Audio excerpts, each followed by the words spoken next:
वकील बहू। जनक पेशे से एक बहुत अच्छी वकील थी, लेकिन कहते हैं ना, बहू कितनी भी बड़ी तोप क्यों ना हो, सास के सामने तो भीगी बिल्ली ही होती है। अरे जनक, क्या बात है? आज रोटी नहीं मिली अभी तक। ये तेरा कोर्ट नहीं है जो आज फैसला ना हुआ तो कल की तारीख मिल जाए। रोटी तो रोज वक्त में चाहिए। हाँ। माँ जी, रोटी तो कब की बन गई। मैंने आपको कहा तो खाना खाने के लिए, आपने शायद सुना नहीं होगा। ओहो हो, जज नहीं हूं मैं तेरे कोर्ट की, सास हूं सास। कोई दलील फालतू की मत देना यहाँ। बहुत जानती हूं मैं इन वकीलों को। अपनी बात ऊपर रखने के लिए झूठ बोलने में जरा भी नहीं सोचते। तभी वहां जनक के ससुर आ जाते हैं। अरे भाग्यवान, क्यों बेचारी के काम को कोसती रहती है हमेशा। मैं भी तो था वहां जब ये आई थी तुझे रोटी खाने को बुलाने के लिए। सास को तो अब गुस्सा आ जाता है कि कैसे किसी ने बहू की साइड ले ली। अरे वाह जी वाह, वो तो मैं जानती थी कि कोई ना कोई गवाह तो ये पेश कर ही देगी। पर मैं तो अब सीधा खाना खाकर सोने जाऊंगी। मुझे आदत नहीं है किसी से बहसा बहसी करने की। पता नहीं कैसे ये वकील इतना दिमाग लगाकर खुद तो झूठ बोलते ही हैं, साथ में झूठे गवाह भी ले आते हैं। जनक को सास के ताने सुनने की अब आदत सी पड़ जाती है। एक दिन जनक वकील की ड्रेस पर काला कोट पहनकर कोर्ट के लिए निकल ही रही होती है कि अरे कहाँ चली काला कौवा बनकर? टोक दिया ना। अब कोर्ट तो वकील वाली ड्रेस पहनकर ही जाऊंगी ना। वाह भाई वाह, दामिनी तो मैंने भी देखी है। सन्नी पाजी ने ऐसा ही कोट पहना था और कहा था कि तारीख पर तारीख, तारीख पर तारीख। मतलब कि कोई बात करनी है तो बोलिए, वरना वक्त नहीं है मेरे पास खराब करने के लिए। अरे पता नहीं तुझ में क्या देखा मेरे बेटे ने, सारा दिन वकीलों वाली बहस करती है, भोली भाली सास के साथ। अच्छा सुन, जो इतनी बहस मेरे आगे करती है ना, जरा अपने बॉस से कर ले, जो 1 साल भी ना हुए तेरी शादी को और काले कपड़े पहना दिए। अंदर जा और लाल कोट पहन कर आ, पता तो चले कि नई नवेली शादी हुई है। अरे माँ जी, कोर्ट में मेरा बॉस क्या करेगा? ये तो पूरे देश की ड्रेस है वकीलों के लिए। लेकिन सास तो ठहरी सास। अच्छा, तो कोई जरूरत नहीं है 2-4 साल कोर्ट जाने की। शादी थोड़ी पुरानी हो जाए तब इजाजत दे दूंगी मैं तुझे काले कपड़े पहनने की। अब क्या था, मन मारकर जनक को लाल रंग का कोट पहनकर कोर्ट जाना पड़ता है।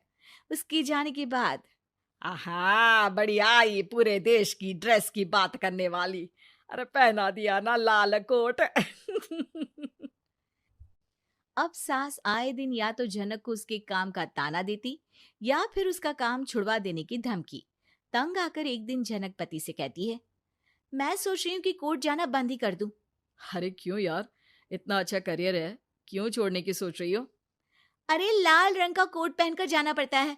हर बात पर सास ताना देती है कि वकील तेज होते हैं, सवाल जवाब करते हैं, झूठी दलीलें देते हैं। अरे तो ठीक है ना, वो जो कहती है अपनी समझ से कहती है, लेकिन तुमको तो पता है ना कि सच्चाई क्या है। जनक को पति की बात से हौसला मिलता है कि तभी घर पर कुछ लोग आ जाते हैं। अरे आइए पंच साहब, कैसे आना हुआ? अरे भाई साहब, सुना है कि आपकी बहू वकील है। तभी वहां सास आ जाती है। हाँ है तो, लेकिन क्या हुआ? फिर कहीं बहस कराई क्या? अरे हम तो खुद दुखी है उसके व्यवहार से।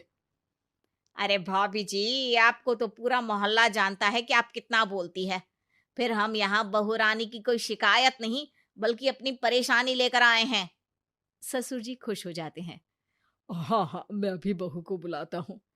जनक वहां आती है, सबको नमस्ते करके बैठ जाती है। बहू रानी, हमारे गांव में बड़ी मुसीबत आ गई है।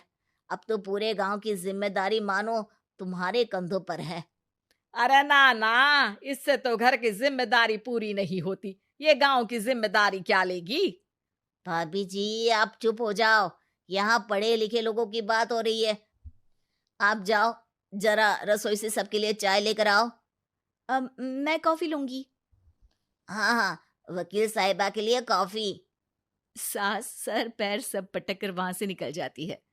बहू, गांव में पानी नहीं आ रहा है, पड़ोसी राज्य ने हमारा पानी रोक रखा है।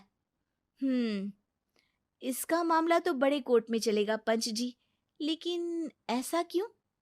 वो राज्य हम लोगों से पानी के पैसे मांग रहा है। अब आधे गांव में पानी की सप्लाई खत्म हो गई है बहुरानी।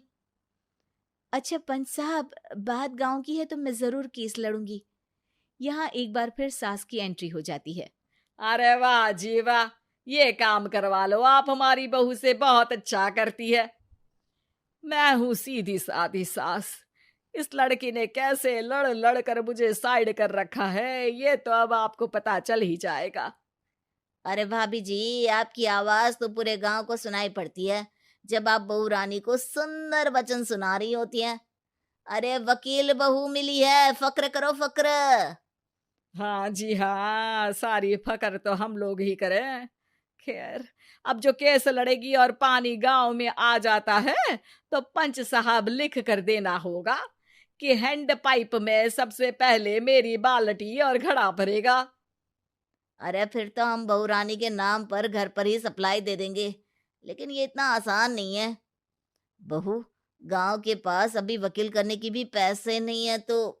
अरे पंच साहब, ये मेरे गांव का मामला है, मैं आपसे एक भी पैसा नहीं लूंगी।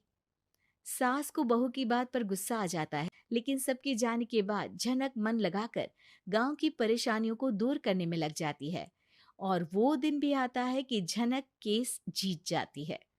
अरे आज तो प्लम्बर आकर घर तक पाइप लगा गया है। खुश हो जाओ, मेरे कारण तुम लोगों को घर के अंदर ही पानी मिल जाएगा।